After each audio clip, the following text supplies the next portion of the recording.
Fala galera, beleza? Hoje dia 15 de março, segunda-feira, bora fazer mais um fechamento de mercado aí para vocês, começando aqui pelo índice, depois passando para o dólar.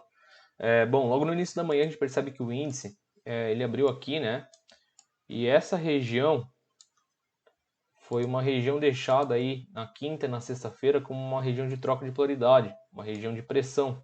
A gente percebe que na quinta-feira o índice aqui acabou respeitando uma resistência, depois que rompeu virou suporte, né? Aí na sexta-feira essa região virou resistência e hoje na abertura do dia aqui acabou servindo também como uma região de resistência. Dado isso, é interessante observar que se a gente pegar o topo de quinta com o fundo de sexta, o mercado retraiu exatamente aqui hoje na região de 61,8. E aquilo lá que eu falo para vocês, quando tem confluência de 61,8 da retração mais região de troca de polaridade, provavelmente o mercado vai dar continuidade no movimento primário. E esse movimento primário era um movimento de queda. Então o mercado abriu caindo, né, pressionado aí pelos vendedores. A gente tinha aqui a região da VWAP do dia anterior, o mercado não quis nem saber, simplesmente atropelou essa VWAP. E eu até peguei uma venda aqui pelo 2 minutos, só que o mercado não desenvolveu, acabei saindo no 0 a 0 nesse retorno, né? E por que o mercado não desenvolveu? Início da manhã eu estava com um viés aí um pouco de queda, por conta justamente desse movimento, dessa região. E se a gente observar aqui nos outros dias, ó, na quinta-feira, a gente percebe diversas defesas, né, dos comprados. Na sexta-feira aqui também, ó, e toda essa pressão aqui acabou impactando o dia de hoje, porque o mercado também não passou, né, dessa região aqui do fundo. Então aqui a gente também pode observar o que? Defesa compradora, né? Então olha o tamanho da sombra aqui embaixo. Sombra em candle de alta. Sombra embaixo em candle de alta é o que? Defesa dos comprados. Então o mercado não quer cair, né? Os comprados não estão querendo deixar o mercado cair, estão empurrando o preço para cima. E não deu outro. Tanto é que se a gente pegar aqui, a gente pode observar o seguinte: o mercado acabou fazendo um fundo maior que o fundo anterior, né? E aí ele fez um fundo arredondado, né? Estopou os vendidos, né? Eu saí no 0 a 0 nesse caso. E aí o que o mercado fez, pessoal? Ele acabou fazendo uma inversão de movimento, né? Aqui acionou um pivô, né, com candle de ignição, e aí acabou invertendo o movimento. Eu não peguei essa compra, tá? Por que eu não peguei essa compra? Porque eu não gosto de trabalhar na inversão de médias móveis. Tá? Aqui a gente pode observar que a 50 estava acima da 20, a 20 estava acima da 9, só que a 9 já estava invertida. O mercado estava trabalhando em fundos ascendentes, a VWAP estava cortando as médias, então assim, estava um cenário um pouco confuso, optei por ficar de fora, mas quem foi mais agressivo e pegou essa compra, era só ter trabalhado aí com alvo de Fibo, né? Dentro dessa projeção, ó, projetando a partir ali do rompimento, primeiro alvo, segundo alvo, terceiro alvo, beleza? E o mercado realmente respeitou. A grande questão é que antes do mercado chegar lá no terceiro alvo, ele acabou impactado, né, por essa região aqui, que basicamente era a mesma região de resistência estendida, né? Então, abertura do dia, o mercado fez a recuperação em V, chegou aqui, sentiu, o mercado acabou fazendo aqui uma correção, uma leve correção até a média, e aí entrou um fluxo comprador. Nesse candle aqui, ó, eu acabei comprando, tá? Foi um candle de recuo, eu acabei pegando a compra aqui pelo 2 minutos, e aí quando o mercado rompeu aqui, eu só trabalhei espelhando esse movimento aqui, ó, desse topo com esse fundo, espelhei, saí com parcial, né, no primeiro alvo, que basicamente foi isso daqui, ó. A gente pegaria isso daqui, a partir do rompimento desse candle, a gente pega e estende até o topo, né, o espelhamento, beleza? Então eu saí com parcial aqui nessa região, protegi a operação e nesse candle aqui de inversão de fluxo, eu acabei saindo com o resto da posição. O mercado hoje estava bem errático, na verdade.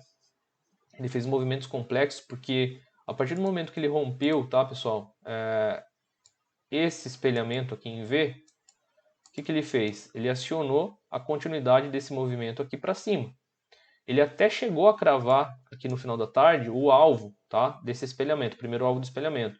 Entretanto, antes de ele ir, ele acabou fazendo movimentos bem complexos aqui, que provavelmente deve ter dificultado aí a vida da galera operando o índice, porque aqui a gente pode observar, inclusive, que ele dava ignição de compra acima da 9, acima da 20 e depois voltava a buscar 50. Dava ignição para cima da 9 com a 20 e depois voltava a buscar 50. Então, provavelmente ele deve ter estopado muita gente aqui nesse tipo de movimento. Essa correção aqui, né, que foi uma correção bem acentuada, se a gente pegar esse topo com esse fundo aqui do dia, a gente percebe que o mercado veio beliscar aqui o 61,8. Né? Então o mercado acabou falhando a continuidade da queda no 61,8 e começou a trabalhar num cenário de compra. Né? A gente percebe aqui um alinhamento das médias móveis que estavam indefinidas, né? Então a 50 embaixo, a 20, a 9 e a VWAP abaixo de todas as médias. Candles de ignição, né? Aqui que eu falei para vocês, essa região aqui estava bem perigosa, porque o cara que comprou aqui, ou o cara que comprou nessa barra ignorada, né? Ele comprou na resistência. E aí ele vai deixar o stop aonde? O stop abaixo aqui. Né? E o mercado realmente voltou a buscar. Então, se realmente você estivesse utilizando o stop técnico, então o stop técnico estaria aqui embaixo, nessa região. Você não seria estopado. O problema é o cara que comprou aqui, provavelmente deve ter colocado o stop aqui, ó, e deve ter sido tirado aí do meio da operação, beleza? Antes de romper essa resistência, né, porque o mercado caiu, ele estruturou um pré-rompimento e aí depois ele foi.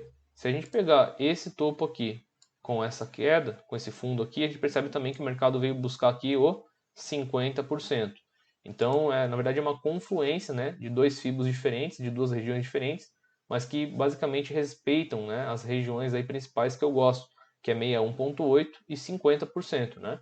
Então, olha lá, ó, o mercado aqui nesse caso caiu no 61, aqui ó, 61,8. Depois ele subiu, depois ele subiu e aí ele corrigiu no 50%, beleza? E aí depois que ele foi, só que o problema foi justamente isso, né? Esses movimentos erráticos aí devem ter atrapalhado a vida da galera. Então o mercado ancorou na 50, a 9 com a 20 estava flat, depois entrou uma impulsão, o mercado jogou para cima. Quando ele jogou para cima, a gente percebe o que? Defesa, né? Defesa dos vendidos, ó. Sombras exatamente na região de rompimento. E aí o que o mercado fez? Corrigiu de novo. Essa correção, pessoal, foi exatamente aqui, ó, na mesma região anterior. Se a gente pegar esse topo com esse fundo, o que o mercado fez? Ele fez uma correção de novo na região de 50%, olha lá. Ó, topo, fundo, ó, 50%, beleza? 50% estendido, tá aqui, ó. Ele até chegou a furar a média de 50, e aí no final da tarde que realmente pegou a impulsão, dando continuidade no movimento. Aí eu falei para vocês, né, quem trabalhou com espelhamento lá do começo do dia, o racional estava correto, né? A direção do movimento estava correto, porque quando ele rompeu esse topo, ele acionou de fato o espelhamento. Só que a galera que trabalha com espelhamento pegou o primeiro nível, colocou na cabeça do pivô e o mercado só foi buscar esse nível no final da tarde, tá? Então esses dias assim é bem chato de operar, eu não gosto muito. Eu acabei fazendo essa operação de venda, depois eu peguei essa compra aqui, saí com um pequeno gain, peguei mais uma compra e depois eu estruturei uma compra aqui de novo onde eu fui estopado, tá? E aí eu acabei não fazendo mais nada aí em relação ao índice, terminei o dia positivo, levemente positivo, né? Eu estava com 6 mil reais, acabei saindo, finalizando aí o dia com 3, tá bom.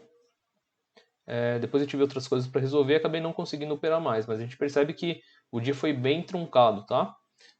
Passando lá para o dólar, pessoal, a gente percebe aqui que o dólar também pegou um forte movimento direcional, chegou a subir aí 124 pontos quase, né, em linha reta, e a estrutura que o dólar formou é bem interessante, por quê?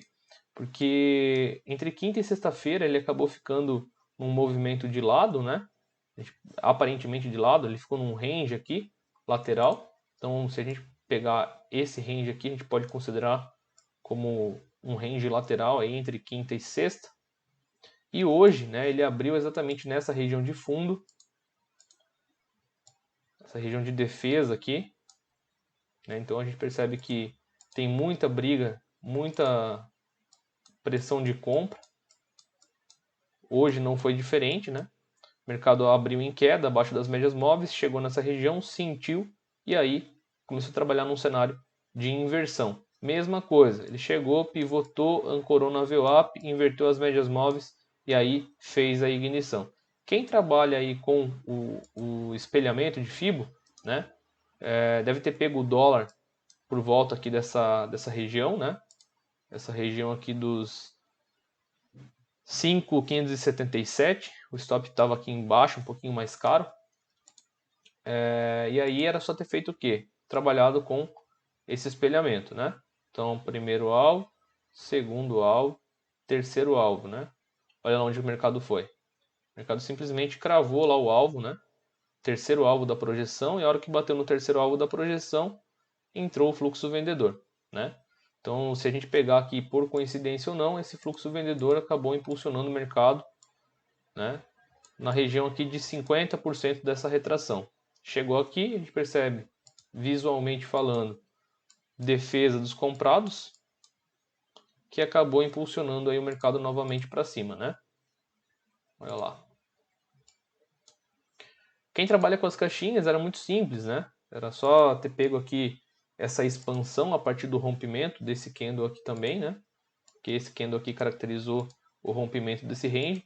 Era só ter copiado, colado e projetado para cima. Aqui seria o primeiro alvo mais conservador, né? E o mercado, vocês percebem que ele até passou aqui. Então todo esse movimento de alta, tá? Ele se deu aí sem encostar na média de 9. Quando ele voltou, ele ancorou na 20, saiu com força, pivotou, deu continuidade. Tá? Quem trabalha aí num cenário micro, provavelmente poderia ter pego esse micro pivô aqui também, ter jogado aí uma, duas vezes para cima, ó, dava certinho também, tá? Então, aqui, essa operação provavelmente foi uma operação com risco-retorno bom, né? Ó, deu 17 pontos aí para uns 8 de stop, deu 2 para 1, tava bom, bem ancoradinho aqui na média, o risco estava pequeno. Só que daí você teria, obviamente, que olhar o quê? O cenário macro com o micro. Porque o macro você já estava perto do terceiro alvo de Fibo, né? Que foi o terceiro alvo do espelhamento. Então, quem trabalha com uma visão macro já tinha, obviamente, aqui essa visão que o mercado estava na cara do terceiro alvo de Fibo. Se você pega essa estrutura dentro do cenário micro, se você pega essa estrutura aqui no cenário micro, você também teria que, obviamente, convergir para essa região, tá? Então a entrada estaria aqui, mas a tua saída, tanto do micro quanto do macro, você poderia jogar para a mesma região, beleza? E aí a hora que o mercado bateu lá, fez a inversão e acabou corrigindo. Quando ele voltou para essa região aqui de 50%, né, dessa alta, a gente percebe que as defesas, né, dos comprados, entretanto as médias móveis estavam invertidas, até o momento que o mercado fez o quê?